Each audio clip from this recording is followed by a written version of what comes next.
Hello, everybody. Welcome to the Business Owner Spotlight Series. My name is Kelly Pice. I'm the CEO here at Action Coach Central and Southeast Virginia. Today, I have Joy Rios, the president of ConnectWithAWish, as my guest. Today, we're going to talk about her business and her journey to running the business, some of the challenges and best practices she uses, and really get a sneak peek of what it's really like to build a nonprofit organization. So if this is your first time on the channel, be sure to like and subscribe so you can get notified when we drop new conversations in just like this. So welcome, Joy. Really appreciate you taking some time with us today. Thank you for having me. So, Joy, to set the stage for the viewers, give us a brief overview of your background and tell us a little bit about Connect with a Wish. Sure. My background was not to come out and be an executive director or a founder of a nonprofit. I was a special education teacher many, many moons ago. And once I had our children, I have 4 kids that are all adopted. I stayed home from then, and then Connect with a Wish was birthed about 11 years ago. And our nonprofit benefits local youth in foster care. We're here in Virginia Beach, and we service Virginia Beach, Chesapeake, Norfolk, Portsmouth, and Suffolk with over 20 programs and events. This Okay. started out of my house, and has it started out wanting to grant wishes for kids, and has since evolved into much, much more. Okay, so it is a nonprofit that carries a whole bunch of challenges above and beyond what challenges business owners have. So you have the business challenges plus the nonprofit challenges. So tell us a little bit about your role that you currently play in the business. Sure. So I am the founder and president. I played both roles, that and executive director, up until about 4 months ago, where I have since brought an executive director on because of our growth. I have 7 employees and 4 interns to manage in the office, while continuing to work at raising awareness, advocacy, and putting foster care at tables that it hasn't been before. Sit on a lot of boards. We're constantly trying to extend our reach to both to donors, to the recipients, the kids, the foster parents, awareness for foster parents. So there's a lot of work that's done in the office, but outside the office, as well as manage the office. So that has been a big move to make after doing this for 11 years. And I hear people talking about founderism, and trying to step out of that seat is very difficult. But I really think in my situation, the time was right. And I look at it as an opportunity to really grow the organization. And when the right person comes to fit that seat, together we can do great things. Yeah, absolutely. So when you look at your role, and it's great that you've, put somebody into that executive director role, but how many hours do you typically spend working inside the business doing the in stuff versus the on the business strategy planning, things like that? Versus, you're saying two different things? Okay. So I mean, I am in the office basically 40 hours a week in the office. And then there are weekends, and then there has been months of intensity where, I go home and then I work for several hours because I can, because staff isn't there. I mean, all these other interruptions don't come up where I can work on the organization, like you said, and try to get ahead. But now I'm able to break that up more and to really put the focus on the organization and growth and donors, and just moving forward in places where I was stuck, Mhm. unable to put that energy to go forward.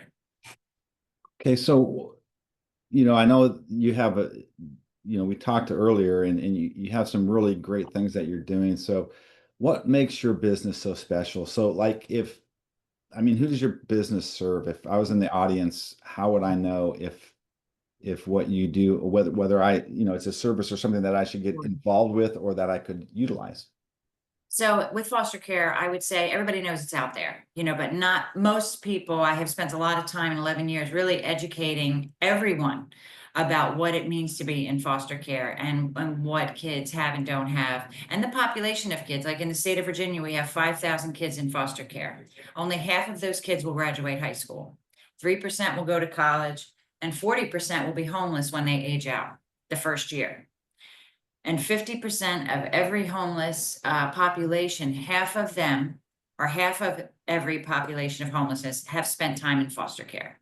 So why there's not more attention on foster care and prevention, I don't understand. So it affects everyone, whether it's, someone who's in foster care, or you become a foster parent, or you're donating, or you're just a community member, because these kids are in our schools. And unfortunately, the system has failed so many that they go back into the system. Like we said, we see 50% of them, or 40% are going homeless. So the work that we do here is trying to fill the gaps and stand in the gaps where services are not there. We've spent a lot of time, and a lot of our programming is with that aging out population. Although we serve newborn to age 25, much work is around the kids that are preparing to age out, because at 21, they are let go. And in the state of Virginia, we are one of the highest states that has the highest number of kids that are aging out of foster care, meaning they have not been adopted, they have not had a permanent placement or anything like that, and they're leaving at 21 without any supports or parents. Mhm. So there's a lot of work to be done there, and we do a whole supporting success program with teaching independent living skills. We have Connect Careers program. We cover food insecurities. We work with housing kids on the voucher program and providing case management, job employment support there. So we really have a encompassing program for these kids from 17 to 25. So when you look at your, we'll call it your customer base, you almost really have two, right? You have the people that you're serving, the foster kids, or and things like that, but then you have your benefactors and donors, right? That you get to look at them as a customer as well. You can also add like social workers to that, because not only are we just working with the kids, we have to work with their guardians. So the Department of Human Services at all these surrounding cities is another customer. You know what I mean? It's Yeah. part of that trade. So what's one thing you wish more people knew about your organization? About my organization, that they can, you can get involved in all ways. So we act as a true window to the community for anybody to become involved. Another program we have is called Handle with Care. So this is a program where we keep large bags at all the human service offices, so that when a social worker knows they're going to remove, say, a 7-year-old boy tonight, they grab the 7-year-old boy bag, because these kids, when they're being removed from the home, most of them do not get to take any of their belongings. So in that bag, that boy will have pajamas, underwear, a toy, a stuffed animal, a blanket, all the toiletries he needs for that night. Because in essence, he's going to stay at a stranger's house after a very traumatic evening. And the last thing he's going to want to do is ask that stranger for a toothbrush or a blanket or underwear, So those items that go in those bags, there's a whole list of them. But you can go to Five Below and spend $20 and truly make an impact on a kid's life. And that is like a hamster wheel, because we're doing those for all the cities, and they're always needing bags. So these are things that we do. And really, people can become involved with minimal money, just buying a few objects, and really making an impact for the kids, because we need them. Connect with a Wish now, after 11 years, I spend no money on those projects, because we put it out on social media. We have our email list that goes out, and we tell people what we need. So I'm very proud of the fact that, yes, we need big checks. We do, because I've got kids in hotels at any given moment. We have 3 to 5 kids being hotel waiting to be housed. So, we have great costs, there's no question. But we also have needs that are smaller, that they all add up. And people can find a place at Connect with a Wish to truly make a difference for a child right here in their community, and volunteerism as well. It kind of leads me to the marketing piece, which is something that's vital to every business, even in nonprofits. And it's often an area where businesses struggle.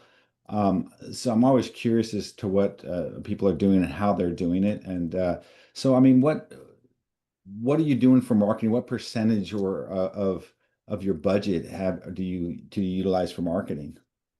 Very little. Very little. We got by, we are grassroots. I mean, my son carried my website for the first probably 9 years, different things like that. As far as we really do what we can do with the employees that we have and staff to handle the marketing. I would say that, I may have a lot of the ideas, and then I pass them off to others. We recently just received the PIP award here in Hampton Roads, which is really going to be our first big marketing deal. And we are very blessed to receive it. where several marketing companies choose a nonprofit each year, and they actually do some rebranding and, complete workup on everything we do and get our vision and work towards it, which we are thrilled about. We have some graphics designers that have donated time.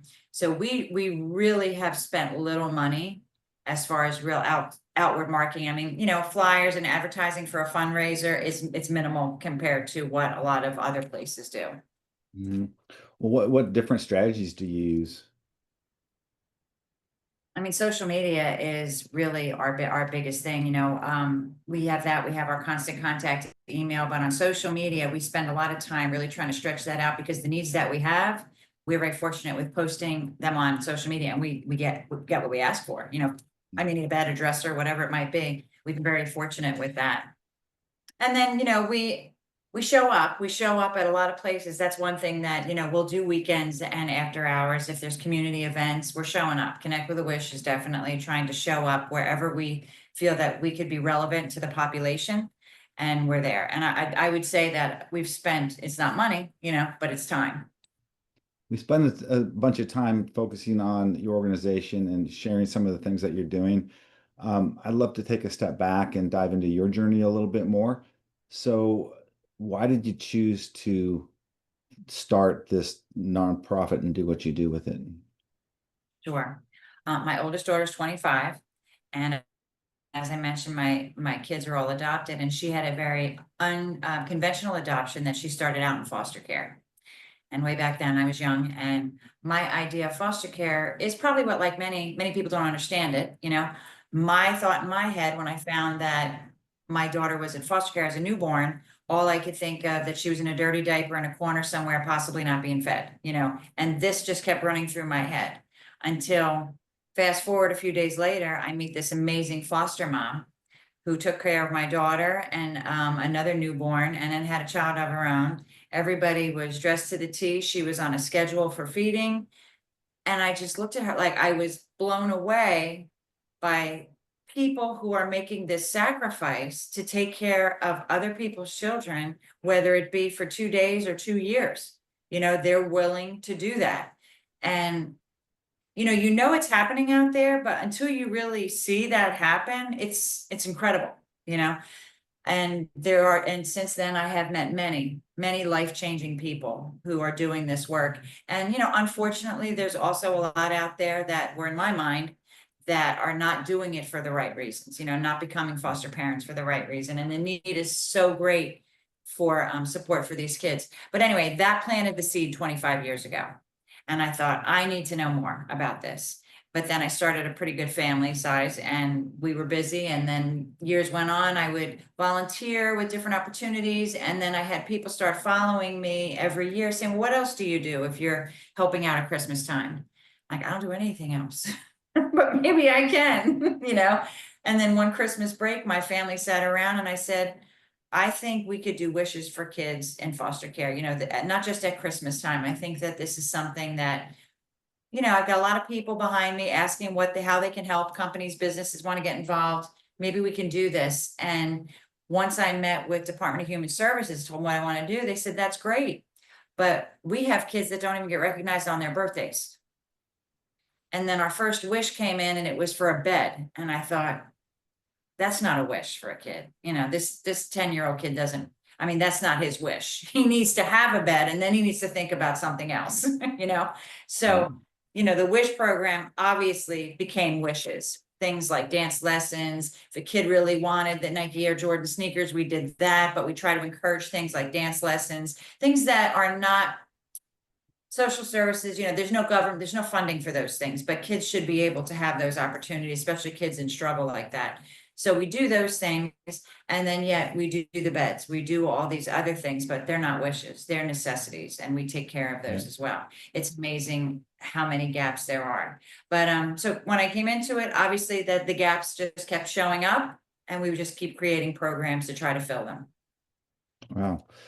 So, when you look back on your journey, what's been the biggest roadblock or hurdle that you were challenged with that you were forced to overcome? Good question. um I think some of the personal, I don't think there's any one big one. I have to say, I don't carry a lot of hesitation and fear. As challenges come up, I truly, I do well taking them, and figuring them out. I'm a problem solver. There's always a way. Personally, the challenges that I have had along the road are managing people. That's been difficult for me. That's probably been, with doing this, one of the most difficult things. And the other was public speaking. I mean, I've had to speak in front of, one was like 3,000 people. I almost, that I didn't feel very cut out for that. However, I've evolved, and I've gotten better. But marketing, like you talked about, I mean, we're taking every opportunity to be on the radio, on the news, whatever those things are. And I feel like I take it for the team, because that was never very natural for me to be able to talk in public like that. So those have been my two challenges that, through the years, I've really had to work out. What impact did that have on your growth as a business owner? Well, I think that managing staff definitely impacted the growth, because I don't, it's not my cup of tea. I think that, and that's where the executive director came in. I was at a point where I knew I was impeding the growth of ConnectWithAWish, because it wasn't working for me. So I knew I had to step aside and have somebody else come in and do that. So that was truly the turning point, probably, of when I really realized I needed to do this now, because we're growing so fast and I can't manage it. I'm not doing it well for ConnectWithAWish. So. Okay. So fast forward now, and looking at what comes next, Yeah. where do you see your organization in the next 3 to 5 years? I see us growing, and I see us having our own housing project exclusive for youth aging out of foster care. That's the goal. Excellent. So what's been your approach to goal setting? I mean, how many goals do you set at a time? How do you document them? What's the time frame? So that's been our biggest goal. And I'd say it's probably been in the works for 2 years. We have a plan, we have a project, we don't have a property.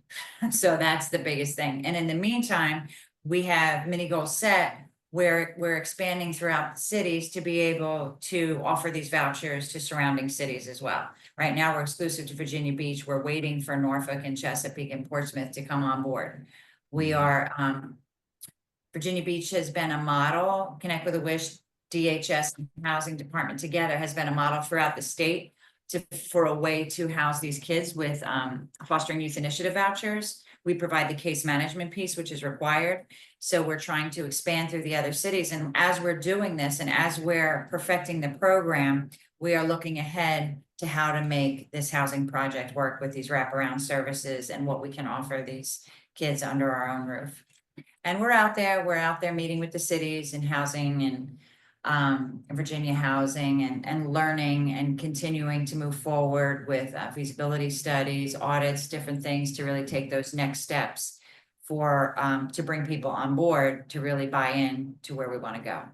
Yeah. So we've covered a lot of ground in our conversation today, and lots of great nuggets. So as we begin to wrap up, I just have a few rapid fire type questions, kind of top of the head answers. Okay. All right. So what is the key to success for you? Being able to say yes. We're just asked millions of things that, being able to take a kid off the streets. Yes, I'll put you in a hotel tonight. You're not going to be homeless. Yes, you're going to get that bed. Yes, I can get bunk beds for you and your brother. Being able to say yes. Yes, we have that. We know the owners over there for the employment. You can get that job, or you can go apply for that job. Saying yes and making the connections, to me, that's success. These kids don't get told yes a lot. So for us to be able to do that, it's success. Excellent. So what's one piece of advice you would give to someone thinking about going into business for themselves, whether for-profit or nonprofit business? I think one of the things is to find ways, big and small, to involve community.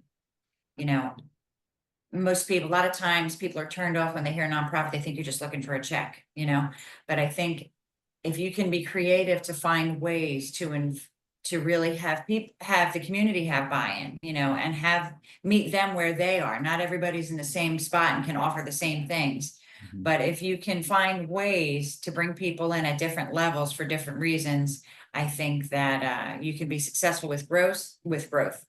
Before we get into the final question of the day, how can others learn more about your organization and how can they get in contact? Sure, ConnectWithAWish.org is our website, and you can pretty much get anywhere from there. And honestly, social media is the most current, always.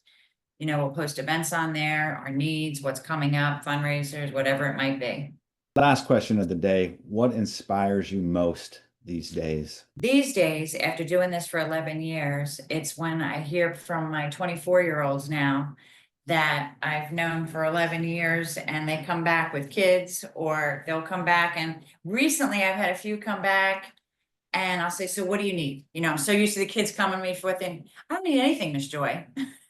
And that, you want to talk about success, that's the big picture of success.